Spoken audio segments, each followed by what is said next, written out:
America Iran मुज़ाकरात का दूसरा दौर तो मुकर्ररा वक्त पर शुरू नहीं हुआ, लेकिन एक अमरीकी खातून आखिरी लम्हों तक पाकिस्तानी हुकाम से मुलाकातों और राब्तों में सरगर्म नजर आईं। उससे पहले दौर में दुनिया भर की मीडिया की नजरें पाकिस्तान के दारुल हुकूमत पर जमी थी, तो वीडियो कैमराओं की चकाचौंध से दूर एक खातून खामोशी से तारीख के रुख को मोड़ने में मसरूफ थी। ये नेटली बेकर पाकिस्तान में मुतय्यन वो अमरीकी नाज़ुमुल अमूर जिन्होंने आजकल आलमी सियासत में खामोशी मगर फैसला कुन खिलाड़ी करार दिया जा रहा है। क्या आप जानते हैं कि नेटली बेकर कौन है और उनका क्या तजर्बा और मुज़ाकरात में क्या किरदार है? आइए इसका जायजा लेते हैं। मैं हूं फहमीदा रियाज और आप देख रहे हैं WTN न्यूज़। नेटली बेकर कोई आम सरकारी अफसर नहीं है, बल्कि वो अमरीकी फॉरेन सर्विस का हिस्सा है जिन्हें मुश्किल तरीन मिशंस के लिए चुना जाता है। प्रिंसटन और हार्वर्ड जैसे दुनिया के बेहतरीन इदारों से तालीम याफ्ता बेकर ने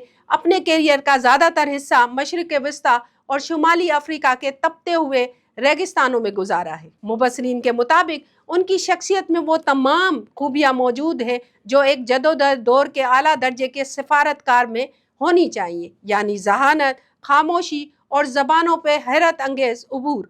अप्रैल में जब वाशिंगटन और तेहरान के दरमियान इस्लामाबाद में बैक चैनल मुज़ाकरात का आगाज़ हुआ तो नेटली बेकर का नाम अचानक सुर्खियों में आ गया।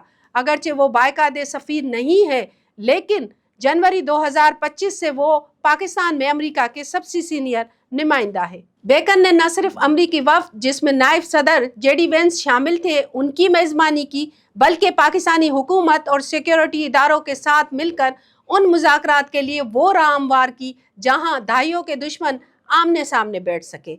नाजरीन, सिफारती हलकों में कहा जाता है कि जब आप किसी से उसकी अपनी ज़बान में बात करते हैं तो आधी जंग वही जीत ली जाती है। नेटली बेकर फ़ारसी, अरबी, रूसी और हिस्पानवी ज़बानें रवानी से बोलती है। उनका फ़ारसी पे उबूर ईरानी वफ़द के साथ एतमासादी में संगे मेल साबित हुआ। नेटली बेकर की महारत महज इत्तफाकिया नहीं, वो मशरिक वस्ता के अमूर के माहिर मानी जाती हैं। वो लिबिया से लेकर कतर और दुबई में भी फराइज सर अंजाम दे चुकी हैं। इन मुज़ाकरात का हिस्सा बनने से पहले उन्होंने दुबई में वाक़े ईरानी रीजनल प्रेजेंस ऑफिस में डिप्टी डायरेक्टर के तौर पर काम किया और ये दफ्तर दरअसल ईरान पर नज़र रखने और वहाँ के अंदरूनी सियासत को समझने का सबसे बड़ा अमरीकी मरकज़ माना जाता है। वो 2011 के लिबिया इनकलाब के दौरान तवाबलस में मौजूद थी और उस वक्त तक वहाँ से नहीं निकली जब तक सिफारत खाना मुकम्मल तौर पर खाली नहीं कर लिया गया। ये जुर्रत और दबाव में काम करने की सलाहियत ही उन्हें दूसरों से मुमताज़ करती है। उमूमन सिफारतकार पसे पर्दा रहते हैं, लेकिन 11 अप्रैल 2026 के बाद